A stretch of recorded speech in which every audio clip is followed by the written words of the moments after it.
Now, hold on. Before we start the show, real quick, I know y'all lost more money on y'all parlay. All I ask is this, man. Hit that subscribe and hit the bell. It's free.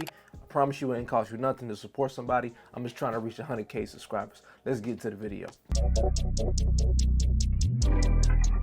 Yeah. Yeah. Can you believe they told me that I would never make it? Now we smiling in their faces, So yeah, I just got them Caitlin Clark joints in the mail. Yeah, these is fire. I like these. Shout out to Kobe. R.I.P. to Mamba. But what is KD doing? Now, if this ain't fire for Michael Jordan to come to the NBA on NBC and start really telling how he really feels, I don't know what would light that fire under Michael Jordan. Now, KD, of all people, the man that runs the super teams every 2-3 years, paired up with two Supermax players, the man that just never won without Steph Curry, that man's the one talking about committing to a team. You get new teams every 2-3 years. New super teams come to your doorstep. They give you Harden, they give you Kyrie, they give you Booker, they give you Bradley Beal. I mean, what more do you want? I might gotta get into it, man. This is gonna be a great show. I got a lot to say about this, but without further ado, let's get into the clip. Let's see what KD had to say on the Mind the Game podcast with LeBron James. You gotta recommit to this game. Just like you sign a new contract, every time you get better as a player, I truly feel that you got to recommit and sign that contract with yourself every so often. Like, all right, yeah, I'm 10, 12 years in, I got 4 MVPs and 4 championships. Like, but do I still want to do this shit? You know what I'm saying? You know how hard it is. Some people say, I want to go play baseball. Right? Yeah. And then I want to come back. Or some people say, I'm going to go 22 straight. Now, LeBron and KD are both prime examples of super teams needing more help, not being happy, cheap and not earned hard rings.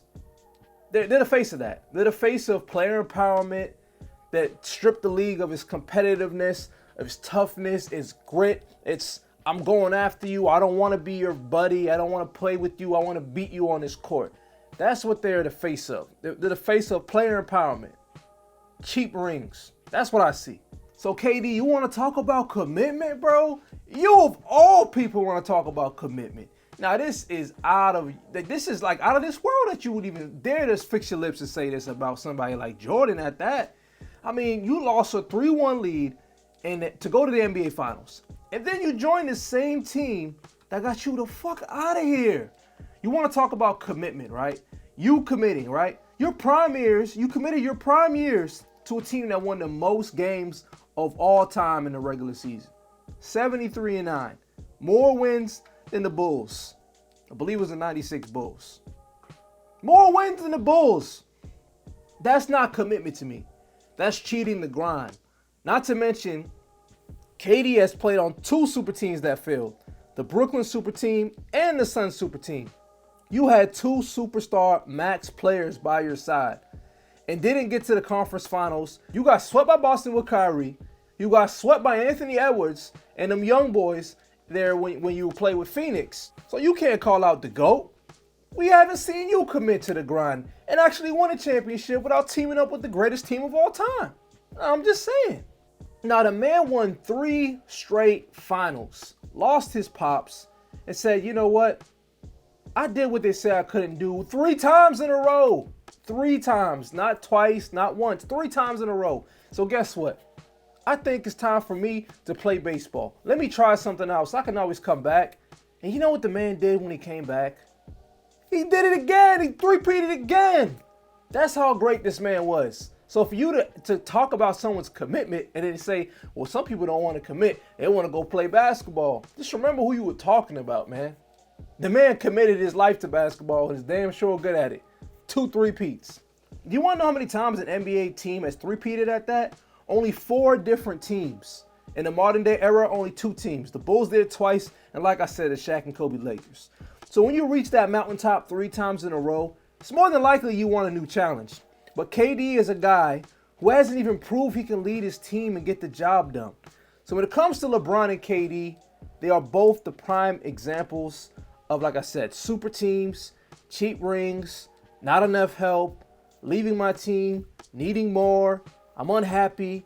They're the face of this player empowerment that stripped the league of this competition, it stripped the league of its manliness, of its masculine value, man. Like, I want to go at you, I want to kill you on this court. I could be cool with you, but I'm gonna be your buddy. So to me, when I think about this whole mix, I'm like, you should be the last one talking about this. Like, I see KD as a hell of a player. He's a top talent of the NBA history, a 7-foot guy who can shoot over anybody, he can see over them. You got a handle like a guard. You're long, you're lengthy, like no homo, but like, bro, what, you have everything. Why can't you get the job done? So, bro, you have everything. Why can't you get the job done then? Why are you going to sit there and talk about commitment when we haven't seen you commit to win anything without being with the Splash Bros? You haven't done it. So KD, like I said, can't get the job done, but he got all the tools. LeBron says he's the best scorer in NBA history. Still can't win without Steph and Clay. Let's just look at the current roster. Dorian Finney-Smith Jr., Clint Capella, Fred VanVleet, Steven Adams, Kevin Durant, Sangwon, Amen Thompson. You got 3-and-D guys. You got dudes like Jabari Smith's there, Tari Eason. You got 3-and-D guys. You got bigs that can protect the paint and rebound. You got defenders, like I said, like Amen Thompson. You have another team. I've never seen a player other than LeBron and KD have the best teams in NBA history. As far as superstar players go, these two guys have been played on the rosters with the most help, the most all-stars, the most stacked teams. I mean, even before he went to Golden State, he still played with Serge Ibaka, James Harden, Russell Westbrook, Thabo Cephalosha, all these guys, bro. They were good. Steven Adams was on that team. So it's not like KD's like an Allen Iverson or like a Melo who played on some subpar teams. Melo had a couple good teams and, of course, lost to Kobe in the 2009 finals, Western Finals. And like AI, who played on some decent teams as well. But KD, of all people, if you ask me, KD has had a lot of help. KD has had more than enough help to get the job done. So when you talk about commitment, maybe you should commit to your career. And maybe we can win another championship. So let me know your thoughts on this, guys. My name is Tyler. This is Tyler Rose TV. If you're new to the channel, hit that subscribe, and I'm going to see you guys on the next video. Peace.